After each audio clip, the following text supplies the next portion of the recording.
if the journal is asking you to revise the article for a submission, then you have to address point by point all of the comments by your reviewers. The email is going to look like an introduction saying that you have to do revisions to your manuscript, and then there's going to be all of the comments by your reviewers. And for instance, reviewer 1 comments, reviewer 2 comments, reviewer 3 comments, and then within the text of the email, either before or after, pay close attention to what the journal is telling you in terms of how to format the answers to the reviewers, how to format the new manuscript that you're gonna resubmit and stuff like that. So in this case, all of these instructions are attached at the bottom of the email. So well, I'm just scrolling through them. We're not going to read it right now. But some other times, the instructions are in the body of the email at the beginning. So this is just to give you an idea of what it looks like. So what I usually do, what you should do actually, is to copy and paste all of the reviewer comments into a different file and to give it some structure, right? So you would give it like, you would have a formatted version with title, the ID of the article, and then usually I structure the answers to my reviewers as such, with their comments copied and pasted in black, and then my answers to them in blue, and then whatever changes I make to the manuscript in red.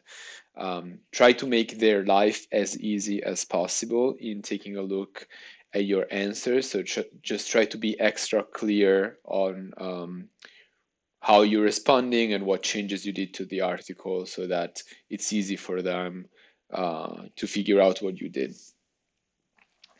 So the first part that I would do is an introduction in blue, because in blue would be my voice. The introduction would be in blue. This is the last part that I write, because first I want to address all of the comments and make all of the changes to the article, and then after I'm done with all of this, I go back to the introduction and say thank you for your comments, a general introduction of what are the major changes that I made to the article based on the reviewer's suggestion. And then what I do is I structure the comments from the email by numbering them. Sometimes they're numbered already, so most of reviewers would send you comments that are numbered, say comment 1, comment 2, comment 3. Some of them don't, and at that point I take the liberty of doing it myself and break down things into comments. This has multiple benefits, and I'm going to show a couple in a second. So I organize the comments in numbered comments. And the first thing that I do is you see, like in this version of the document, everything is black.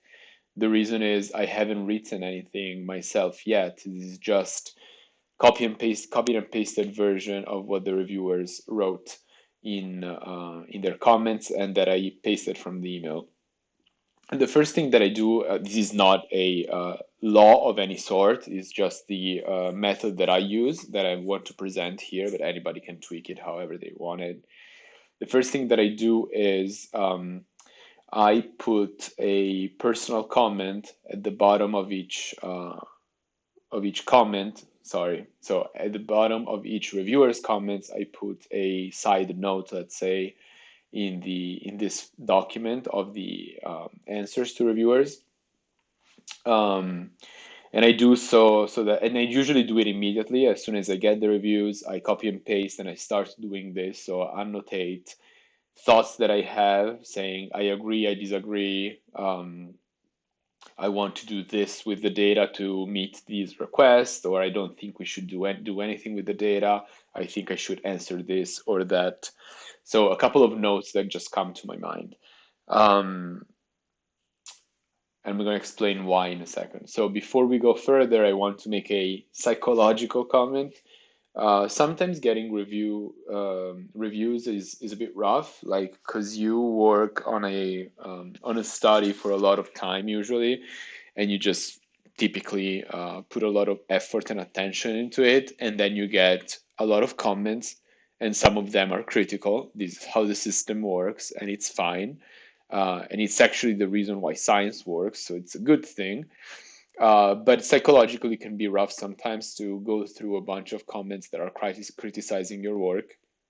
There are two extreme reactions to this inevitable emotional component of this process. One is having the tendency of being defensive, saying, "Oh, my work is great," you don't, and being critical of your reviewers too much, um, convincing yourself that your work is perfect and that their comments are not valid. On the other extreme, which is also, both extremes are a bad way of handling this. The other extreme is like criticizing yourself too much by saying, "Oh, see, like all of these critical items that they are raising, they are all valid. My work is worth nothing," and something like that. So you have to try position yourself in the middle, be constructive with yourself, saying, if you and your co-authors worked a certain way for months on a study, it's unlikely that it's trash. And just because you get some critical comments, that's just part of the game. So it doesn't mean that your work is worth nothing. At the other end of the spectrum, as I was saying, don't think that anybody, like nobody else in the world, has no good points to make about your work, and try to be as objective as possible in understanding whether or not um, the comments that you receive are like to what extent they're valid, to what extent they're pertinent, and you should address them or push back, or depending on what is appropriate. So it's very hard um, to handle this, but I mean it's an effort that you have to make, and that you get used to make with time. So, for instance, comment one, or just to give some context, I don't want to talk about this study in depth, but is just to give some context, it's a study about going back and looking at images of brain tumors that got treated with corticosteroids and seeing how corticosteroids affect the imaging features in terms of tumor size and diffusion. And so let's go through the comments that we received. We are fast. The first comment was about, so the type of tumors that we studied, glioblastoma. According to the new classification, glioblastoma should be IDH wild type. We had a subset of our patients that didn't have an IDH status to confirm this. So this reviewer is raising this point, saying maybe not all of those patients are IDH wild type glioblastomas according to the new classification. So what I annotated here is that we can make a point that statistically almost all of them are IDH wild type, even if IDH was not tested. I'm not going to get in the weeds of why this is a valid point, and we're gonna see that in a second. But the other thing that I want to say quickly is the reason why I do this version of this preliminary version of the answers to reviewers with my notes on a side is because this is usually the first thing that I do as soon as I get revisions. I list all of my thoughts, and I schedule. The first thing that I do is, after I do this, or meanwhile, I schedule a meeting with either my second author, last author, other people that worked with me on the article, and that I think that they can help me figure out what to answer and how to modify the article to meet the requests.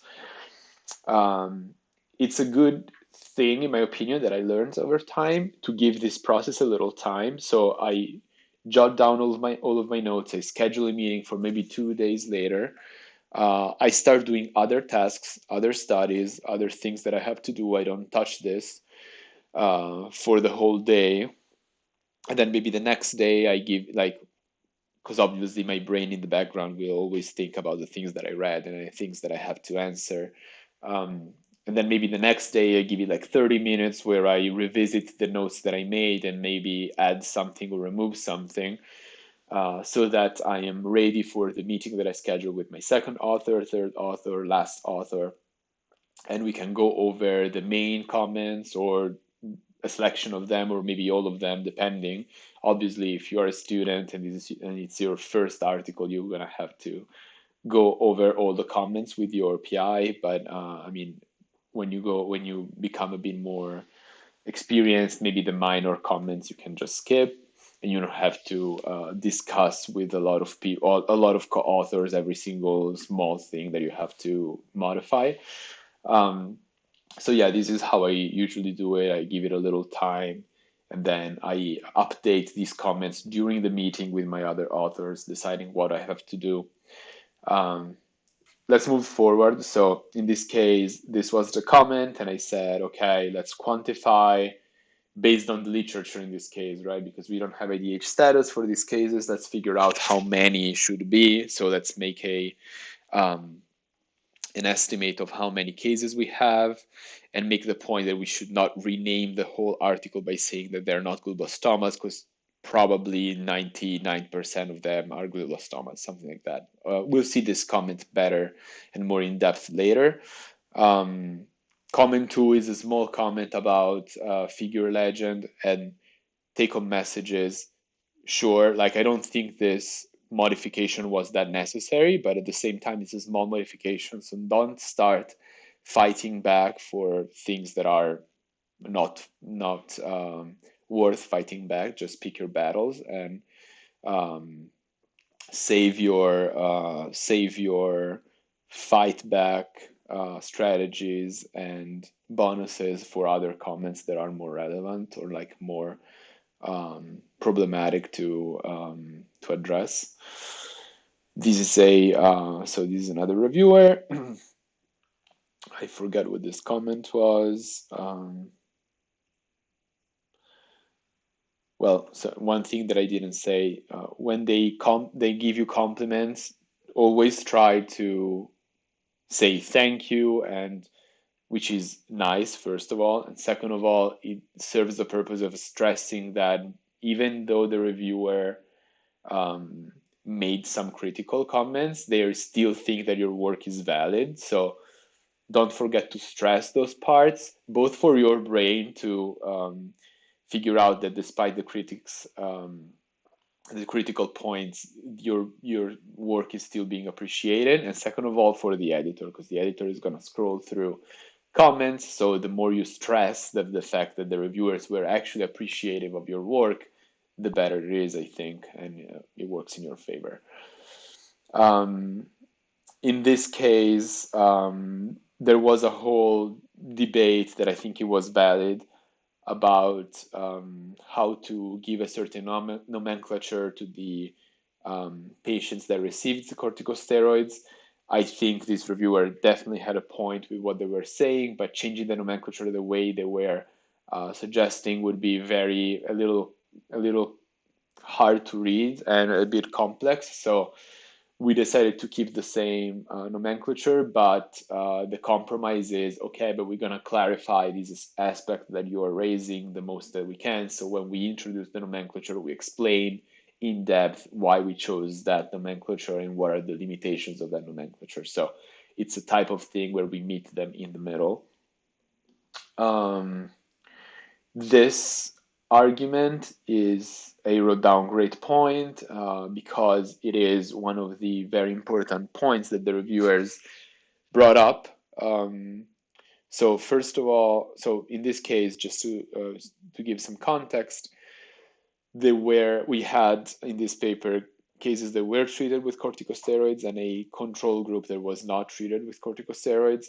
And this reviewer is raising the point that there may be underlying differences, biological differences in the two groups based on how they were selected on top of corticosteroid administration. So there may be confounding variables that are underlying, that are different than the main variable that we want to study, which is corticosteroid administration. This is a great point. So what I wrote down is also a similar point was raised by another reviewer after. And always remember to make connections between comments, different comments by different reviewers, because, well, first of all, if more than one person is asking you the same thing or raising the same objection, you probably should really give it some thought, because it's something that both people, two, three people thought. So probably it's something that your first reader also is going to think. So you want to clarify that or fix it or make make it better somehow, right? And the other reason why you want to do that is because if you give a very detailed response here, then in the other response you just say, please refer to the other response, because you don't want to write things two times for no reason, right? So you're going to make it exhaustive and detailed, so that it covers both comments that are connected, and then the second time you just say, please go see the first comment. So in this case, this is the main aspect that we had to revise in this case. So what I decided to do is to go back to the data, dive back into a couple of different biological differences of all patients. So symptoms and presentation, with they had neurological deficits or not at presentation, what was the tumor size at presentation, and something like that. First of all, as a descriptive purpose to see is there a difference or not between the two groups. And second of all, since there was some difference, try to use some statistical ways to account for it and kind of adjust for it whenever it was possible. When it was not possible, keep this in the discussion and the limitations of the results to make your reader aware that this article has this bias. So there's no perfect analysis. A lot of analysis will have some bias or some limitations. It's important to acknowledge them so that the results are read in light of these acknowledged limitations. This other part was an easy fix. They were asking more detail about how we segmented tumors, so we did it and we provided more detail. Reviewer 3, as I was saying before, this was probably the reviewer that gave us a little bit more comments and more critical. So as I was mentioning before, when they compliment you, remember to stress it. So they are saying that the work is clinically important. So add some comment that says, thanks for acknowledging that our work is important, or something like that.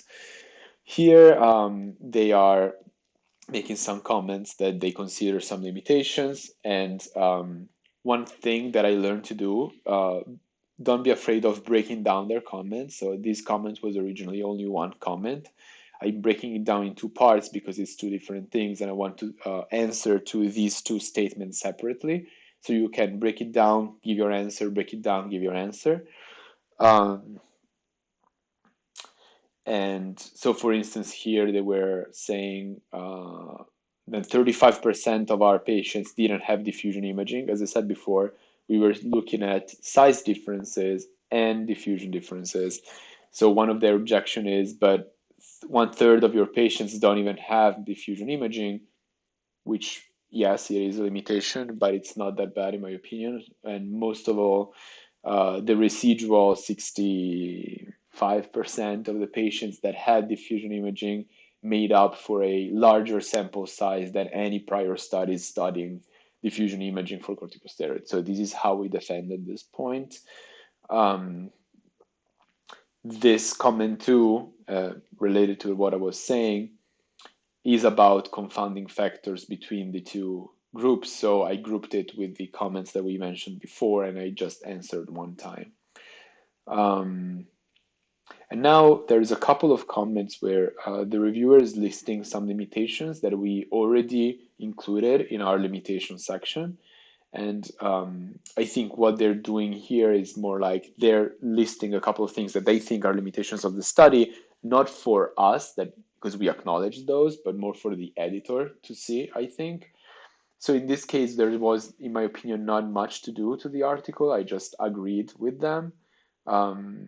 Remember that sometimes you can just answer a question or like agree with them without changing anything in your manuscript. Sometimes you just explain something and you say, but this is already clear from the article, or this this aspect that I'm explaining right now is beyond the scope of the article. So not every comment means that you have to change something in your article.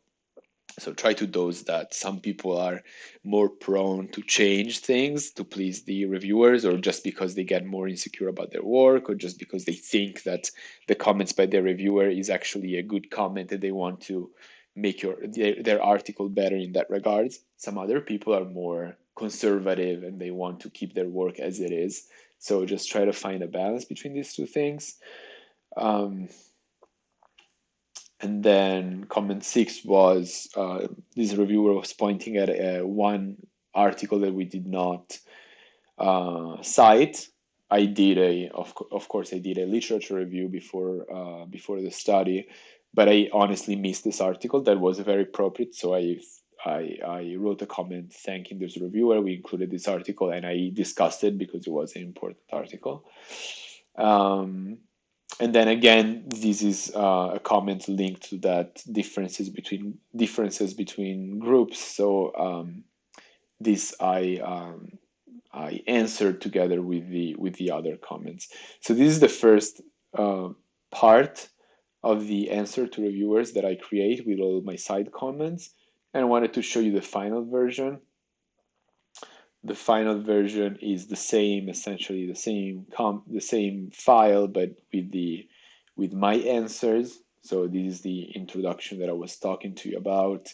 What is the main point that emerged during peer review? What are the main changes that we did to the article? Mention the clarifications that you made, new figures, new analysis, new tables, and stuff like that. So give a exhaustive overview of what are the changes are. The changes, it's always good thing to also include them in the new cover letter when you resubmit, but we're not going to look at the cover letter right now. So reviewer one, and they introduced their review and we said thank you because they had very positive comments. This is the comment that I mentioned before where they were suggesting that some of these tumors may not be IDH wild type, so may not be glioblastomas as per the new classification. So, but they were also acknowledging that probably most of them will be. But what I did is I went back to epidemiological data and I made the point that within our cohort, probably just one case or two cases may be not glioblastomas according to the new classification. And then I added this clarification very shortly in the discussion, but I think I got my point across by using epidemiological data to make this point. I wanted to, so you see how what I'm doing is answering, providing data if necessary, and then showing in red what additional test or modified text I'm adding or modifying from the article. Of course, as a pragmatic note, first you want to modify the article with tracked changes and then copy and paste the text that you modified, right? So you have a flow chart that you don't make sure that you're not adding text here, then modifying it back in the article so the two things don't match. So make sure you're doing everything and then copying things into the answers to reviewers file so that the two documents match. Remember to do modifications in your manuscript with tracked changes because journals will most of the times require you to submit a tracked changed version. And a lot of journals, including this one, they want a tracked change version plus a clean version. The last thing that I want to show is that comment about the differences, underlying differences between groups. So as I said, thanks for raising this point. This is also linked to the other comments by the other reviewers. And what we did following your suggestion is we did this, and that. So we reanalyzed the data, looked at clinical records and stuff like that. We saw that there is indeed a tumor size difference. We could not assess growth rates that this reviewer asked, and we provided justification why that was not possible. And then the other thing we did related to this is we tried to understand if there were differences in symptoms and neurological deficits. So we did show there are some differences, and then we're saying to partially adjust for these differences, we added some statistical analysis that try to adjust for at least the size differences. So overall, there is a new paragraph now, and there is a new supplementary table explaining all of this, showing all of the symptoms. We added the limitation, and we also modified the abstract because we are adding some text. So in this case, I'm showing the text, the new text. I'm showing the new table that we added, and the new text in the limitation section, the new text in the abstract, and the key points. So this is one of the most extensive modifications that we did. That also took some time because I had to go through all the medical records for all these patients and see what they were the first symptoms and stuff like that, just to give a good overview of the differences between to test whether there were differences between the two groups and to discuss that in depth. We also, of course, we also did some statistical analysis to test the differences between the two groups, which is comprised within this response. Yeah, the other responses, I think we already kind of covered what we answered. So this is another instance where, yes, they were stating one of our limitations. We agreed that there is a limitation, and we are already mentioning that. So I didn't change anything for this specific comment. Other comment about the reference. So we are in depth discussing what that previous study showed and how that compares with ours. Yeah, that's about it. After you're done with all this stuff, make sure that you're typically you would convert this to PDF for upload.